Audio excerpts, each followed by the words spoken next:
Assalamualaikum warahmatullahi wabarakatuh. Saya Bida Putri dengan NPM 101202300 kelas S1. Di sini saya akan membawakan satu materi akuntansi manajemen tentang penganggaran. Penganggaran adalah perencanaan yang digambarkan secara kuantitatif dalam bentuk keuangan dan ukuran kuantitatif lainnya. Laba yang ingin dicapai oleh perusahaan ditentukan pada saat penganggaran. Oleh karena itu, penganggaran disebut juga perencanaan laba atau profit planning. Suatu rencana kerja yang disusun secara teliti yang didasarkan atas pengalaman di masa lalu dan ramalan masa yang akan datang, serta petunjuk bagi staf dalam melaksanakan suatu pekerjaan. Alat kontrol karena merupakan tindakan yang dapat dibentuk sesuai dengan keinginan, sehingga dapat disesuaikan dengan kondisi yang mungkin terjadi atau tidak. Berkaitan dengan peristiwa yang direncanakan, harus didahului dengan peramalan. Yang kedua, ada keterbatasan penganggaran. Yang pertama, anggaran adalah alat untuk membantu manajemen, akan tetapi tidak dapat menggantikan tugas manajemen, dan pertimbangan manajemen masih diperlukan atas dasar pengetahuan dan pengalamannya. Yang kedua, anggaran dapat dipakai sebagai alat oleh manajemen hanya apabila semua pihak, terutama manajer perusahaan, secara terus-menerus dan terkoordinasi, berusaha dan bertanggung jawab atas tercapainya tujuan yang telah ditentukan di dalam anggaran. Yang ketiganya, ada anggaran harus selalu disesuaikan dengan perubahan kondisi dan asumsi, seperti laju inflasi atau kebijakan pemerintah di bidang ekonomi.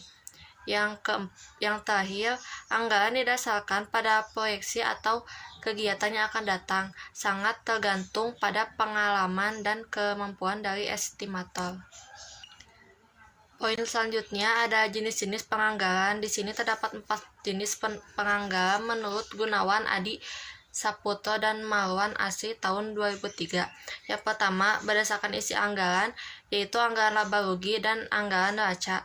Yang kedua, berdasarkan jangka waktu, yaitu anggaran strategis dan anggaran taktis atau periodik dan kontinu.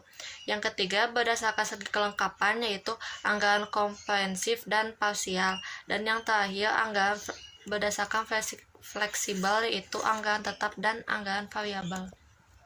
Anggaran berdasarkan jangka waktu, ada anggaran strategis, yaitu anggaran jangka panjang yang berisikan hal-hal yang bersifat umum kebijakan perusahaan dalam jangka panjang. Dan yang keduanya ada anggaran taktis, yaitu anggaran operasional dan bersifat jangka pendek, seperti anggaran periodik. Dan anggaran kontinu disusun untuk jangka waktu sangat pendek, sekitar 3 bulan, 5 bulan, dan disesuaikan dengan situasi dan kondisi. Yang kedua, anggaran berdasarkan fleksibilitas. Pertama, ada anggaran tetap, disusun berdasarkan satu tingkat kapasitas tertentu. Dan yang keduanya ada anggaran variabel, yaitu suatu anggaran yang disusun berdasarkan atas interval atau beberapa kapasitas tertentu, di mana berbagai tingkat kapasitas tersebut mungkin digunakan dalam perusahaan. Yang ketiganya ada anggaran berdasarkan segi kelengkapan. Ada 2, 1 anggaran komprehensif, yaitu disusun secara lengkap dan menyeluruh yang meliputi seluruh aktivitas atau kegiatan perusahaan yang bersangkutan seperti marketing, produksi, keuangan, dan personalia. Yang keduanya ada anggaran parsial, yaitu anggaran yang mempunyai ruang lingkup yang terbatas, meliputi bidang-bidang tertentu saja dengan pertimbangan seperti keterbatasan dana, kurangnya tenaga ahli, dan lain-lain.